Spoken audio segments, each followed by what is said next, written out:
Damodar Das Modi, Prime Minister of India. Your Excellency, you have the floor.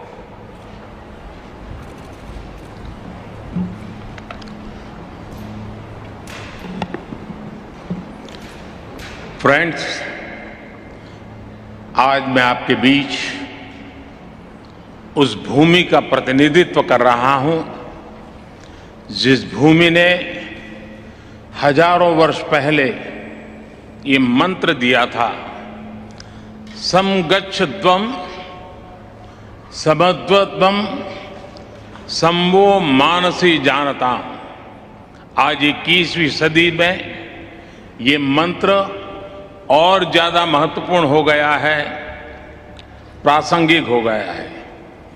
समगच्छध्वम यानी सभी साथ मिलकर चले, संबद्धम यानी सभी मिलजुल कर आपस में संवाद करें, और संवो मनानसी जानता यानी सभी के मन भी आपस में मिले रहें। फ्रेंड्स, जब मैं पहली बार क्लाइमेट समिट में पेरिस आया था तब मेरा यह इरादा नहीं था कि दुनिया में हो रहे अनेक वायदों में एक वायदा अपना भी जोड़ दूं। मैं पूरी मानवता के लिए एक चिंता के साथ आया था। मैं उस संस्कृति के प्रतिनिधि के रूप में आया था जिसने सर्वे भवन्तु सुखिनः अर्थात सभी सुखी रहे का संदेश दिया है। और इसलिए मेरे लिए पेरिस में हुआ आयोजन एक समिट नहीं, सेंटिमेंट था, एक कमिटमेंट था। और भारत वो वायदे विश्व से नहीं कर रहा था, बल्कि वो वायदे 125 करोड़ भारतवासी अपने आप से कर रहे थे। और मुझे खुशी है कि भारत जैसा विकासशील देश जो करोड़ों लोगों को गरीबी से बाहर निकालने में जुटा है, जो करोड़ों लोगों की ईज ऑफ लिविंग पर रात दिन काम कर रहा है, आज विश्व की आबादी का 17% होने के बावजूद जिसकी एमिशंस में रिस्पॉन्सिबिलिटी सिर्फ 5% रही है, उस भारत ने अपना कर्तव्य पूरा करके दिखाने में कोई कसर बाकी नहीं छोड़ी है। आज पूरा विश्व मानता है कि भारत एकमात्र बड़ी अर्थव्यवस्था है जिसने पेरिस कमिटमेंट पर लेटर एंड स्पिरिट में डिलीवर किया है। हम संकल्पबद्ध होकर हर संभव एफर्ट्स कर रहे हैं, परिश्रम कर रहे हैं और परिणाम लाकर दिखा रहे हैं। फ्रेंड्स, आज जब मैं आपके बीच आया हूं तो भारत के ट्रैक रिकॉर्ड को भी लेकर के आया। मेरी बातें सिर्फ शब्द नहीं हैं, ये भावी पीढ़ी के उज्जवल भविष्य का जयघोष है। आज Bharat installed renewable energy capacity में विश्व में चौथे नंबर पर है। बीते 7 वर्षों में भारत की नॉन फोसिल फ्यूल एनर्जी में 25% से ज्यादा की वृद्धि हुई है, और अब ये हमारे एनर्जी मिक्स का 40% पहुंच गया है। फ्रेंड्स, विश्व की पूरी आबादी से भी अधिक यात्री भारतीय रेल से हर वर्ष यात्रा करते हैं। इस विशाल रेलवे सिस्टम ने अपने आप को 2030 तक नेट जीरो बनाने का लक्ष्य रखा है। अकेली इस पहल से सालाना 60 मिलियन टन एमिशन की कमी होगी। इसी प्रकार हमारे विशाल एलईडी बल्ब अभियान से सालाना 40 मिलियन टन एमिशन कम हो रहा है। आज भारत दृढ़ इच्छा शक्ति के साथ ऐसे कई सारे इनिशिएटिव्स पर तेजी से काम कर रहा है।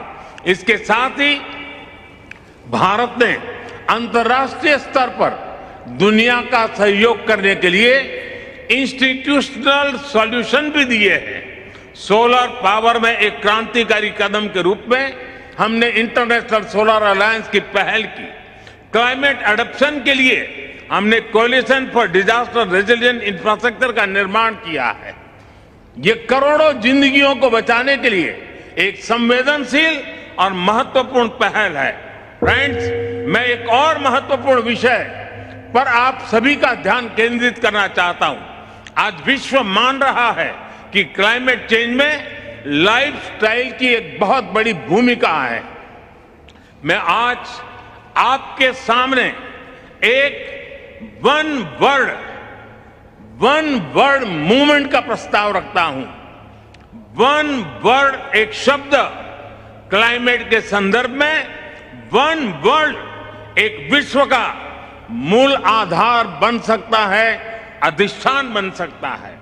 ये एक शब्द है लाइफ, LIFE, यानी लाइफस्टाइल फॉर एनवायरमेंट। आज जरूरत है कि हम सभी लोग एक साथ आकर कलेक्टिव पार्टिसिपेशन के साथ लाइफस्टाइल फॉर एनवायरमेंट यानी लाइफ को एक अभियान की तरह आगे बढ़ाएं। ये एनवायरमेंटल कॉन्शियस लाइफस्टाइल का एक मास मूवमेंट बन सकता है। आज आवश्यकता है माइंडलेस और डिस्ट्रक्टिव कंजम्पशन के बजाय माइंडफुल और डेलिबरेट यूटिलाइजेशन की। ये मूवमेंट एक साथ मिलकर ऐसे लक्ष्य तय कर सकता है जो डाइवर्स एरिया जैसे fishing, agriculture, wellness, dietary choices, housing, packaging, hospitality, tourism, clothing, fashion, water management और एनर्जी जैसे अनेक सेक्टर्स में एक क्रांतिकारी बदलाव ला सकता है। ये ऐसे विषय हैं जहां हम में से प्रत्येक को हर रोज कॉन्शियस चॉइस करनी होगी। पूरी दुनिया में करोड़ों अरबों लोगों के हर रोज की ये चॉइसेस क्लाइमेट चेंज के खिलाफ लड़ाई को हर दिन बिलियन स्टेप्स आगे ले जाएगी। और मैं इस आर्थिक आधार पर, वैज्ञानिक आधार पर, बीती शताब्दी के अनुभवों के आधार पर हर कसौटी पर खरा उतरने का मूवमेंट मानता हूं। स्व से समझने का यही रास्ता है, अहम से वयम के कल्याण का यही रास्ता है। फ्रेंड्स, क्लाइमेट चेंज पर इस वैश्विक मंथन के बीच मैं भारत की ओर से इस चुनौती से निपटने के लिए 5 अमृत तत्व रखना चाहता हूं, पंचामृत की सौगात देना चाहता हूं। पहला, भारत 2030 तक अपनी नॉन फोसिल एनर्जी कैपेसिटी को 500 गीगावाट तक पहुंचाएगा। दूसरा, भारत 2030 तक अपनी 50% एनर्जी रिक्वायरमेंट्स रिन्यूएबल एनर्जी से पूरी करेगा। तीसरा, भारत अब से लेकर 2030 तक के कुल प्रोजेक्टेड कार्बन एमिशन में 1 बिलियन टन की कमी करेगा।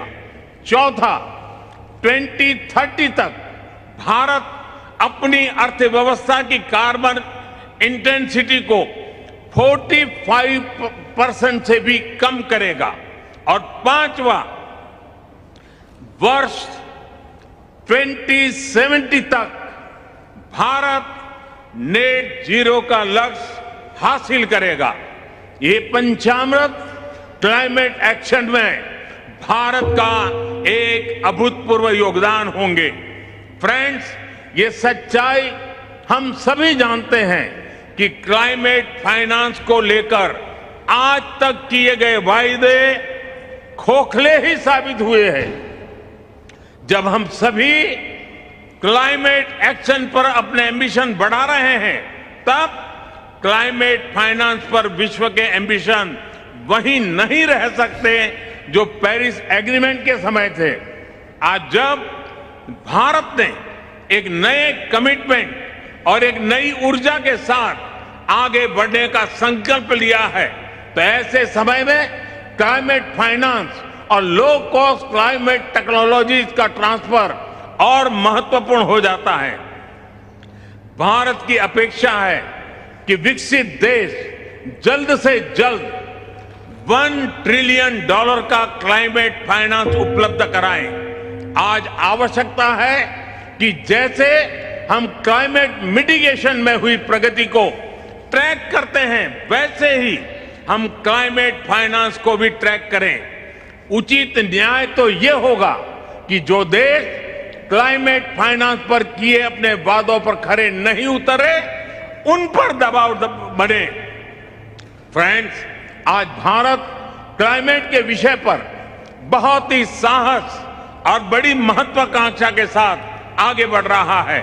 भारत अन्य सभी विकासशील देशों की पीड़ा भी समझता है, उन्हें साझा करता है और उनकी अपेक्षाओं की अभिव्यक्ति भी निरंतर करता रहेगा। कई विकासशील देशों के लिए क्लाइमेट चेंज उनके अस्तित्व पर मंडरा रहा है, एक बड़ा संकट है। हमें दुनिया को बचाने के लिए आज बड़े कदम उठाने ही होंगे।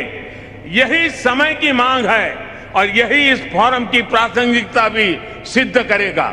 मुझे विश्वास है कि ग्लासगो में लिए गए निर्णय हमारी भावी पीढ़ियों का भविष्य बचाएंगे और सुरक्षित और समृद्ध जीवन का उपहार देंगे।